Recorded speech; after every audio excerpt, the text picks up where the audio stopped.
তো হ্যালো বন্ধুরা, education culture YouTube চ্যানেলে তোমাদের প্রত্যেককে স্বাগতম। তো তোমরা দেখো, তোমাদের জন্য একদম গুরুত্বপূর্ণ রিভিউ থার্ড এবং ফিফথ সেমিস্টার এক্সামিনেশান এর একদম যে ইম্পর্ট্যান্ট ফাইল এবং কাউন্সিলের যে নোটিশটা সেটা কিন্তু নিয়ে চলে এসেছি। দেখো, West Bengal state council of technical and vocational education and skill development এবং তার টেকনিক্যাল লোগো, মেমো নাম্বার হচ্ছে 411, ডেট হচ্ছে 30 এপ্রিল 2026 এটা পাবলিশ করা হয়েছিল। নোটিশে দেখো সাবজেক্ট কি বলছে, application for review of third and fifth semester examination result.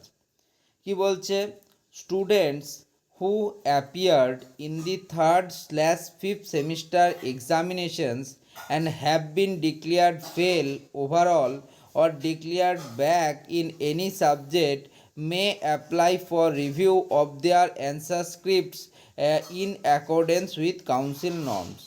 কি বলা হচ্ছে, যে সমস্ত স্টুডেন্টরা ডিপ্লোমা ইঞ্জিনিয়ারিংয়ে থার্ড এবং ফিফথ সেমিস্টার এক্সামিনেশান দিয়েছিলে এবং ওভারঅলে তারা ফেল রয়েছে অথবা কোনো নির্দিষ্ট সাবজেক্টে তাদের ব্যাক বা সাপ্লি রয়েছে, এমন স্টুডেন্টরা তাদের যে অ্যান্সার স্ক্রিপ্ট রয়েছে সেটা রিভিউ করার জন্য অ্যাপ্লিকেবল রয়েছে কাউন্সিলের বিভিন্ন নিয়মের মাধ্যমে। Review will be allowed only for subjects in which the candidate has fail to pass. Review শুধুমাত্র সেই সমস্ত সাবজেক্টেই তোমরা করতে পারবে যাতে তোমরা কিন্তু পাস করতে পারোনি। 2 number, a candidate may apply for review in a maximum of 3 subjects. সর্বাধিক তোমরা 3টে সাবজেক্টে তোমাদের কিন্তু রিভিউ করতে পারবে। The application link titled Review of Third/Fifth Semester Examination is available on the Council's website https://sctvesd.wb.gov.in। বলা হচ্ছে একটা অ্যাপ্লিকেশান লিঙ্ক তৈরি হবে যেখানে লেখা থাকবে রিভিউ অফ থার্ড/ফিফথ সেমিস্টার এক্সামিনেশান, যেটা কিন্তু কাউন্সিলের যে অফিসিয়াল ওয়েবসাইট রয়েছে সেখানে তোমরা পাবে। Candidates are required to submit their applications online on or before 4th May 2026। Candidate যারা রয়েছে তাদেরকে তাদের যে অ্যাপ্লিকেশান সেই অ্যাপ্লিকেশান ফিল আপ করার জন্য লাস্ট ডেট হচ্ছে 4 মে 2026 রাত্রি 11:30 পর্যন্ত। অ্যাপ্লিকেশান ফিজের যদি কথা বলি তো লেখা রয়েছে, দেখো, application fee ₹50 only per subject, not refundable. প্রত্যেকটা সাবজেক্টের জন্য তোমার যে অ্যাপ্লিকেশান ফি হবে সেটা কিন্তু থাকবে 50 টাকা। মোড অফ পেমেন্ট, কিভাবে তোমরা পেমেন্ট করতে পারবে, তোমরা অনলাইন মাধ্যমে পেমেন্ট করতে পারবে, যথাক্রমে debit card, credit card, net banking বা ইউপিআই থ্রুতে তোমরা কিন্তু তোমাদের পেমেন্টটা করতে পারবে এই রিভিউ অ্যাপ্লিকেশনের। The review process shall involve reassessment of the answer script of the concerned subject। এই যে তোমাদের রিভিউ প্রক্রিয়া চলবে সেই রিভিউ প্রক্রিয়ার মেন উদ্দেশ্য হচ্ছে তোমাদের যে অ্যান্সার স্ক্রিপ্ট রয়েছে সেগুলোকে রিঅ্যাসেসমেন্ট করা। ঠিক আছে।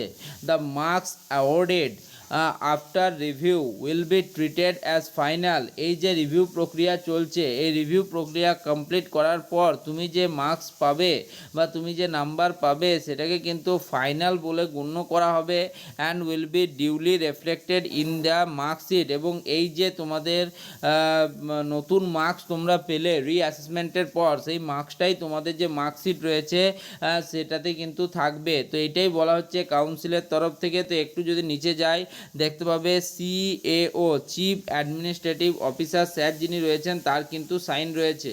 তো বুঝতেই পারছো যে রিভিউ কিন্তু একটা মোস্ট ইম্পর্টেন্ট নোটিফিকেশান। তোমরা জানো 25 তারিখ পর্যন্ত একটা ডিসক্রিপেন্সি রিলেটেড যে ব্যাপার রয়েছে তার জন্য নোটিফিকেশান করতে বলা হয়েছিল কাউন্সিল থেকে, এবং সেটা করার পর 30 তারিখ শেষমেশ 30 তারিখ এই নোটিশটা পাবলিশ হয় এবং কাউন্সিলের অফিসিয়াল ওয়েবসাইটে 1 তারিখ থেকে নোটিশটা কিন্তু প্রতিফলিত হতে শুরু হয়। আশা করি তোমাদের বোঝাতে পারলাম। যে সমস্ত স্টুডেন্টরা সমস্ত সাবজেক্টে পাস রয়েছে এমন স্টুডেন্টরা কিন্তু রিভিউ করতে পারবে না।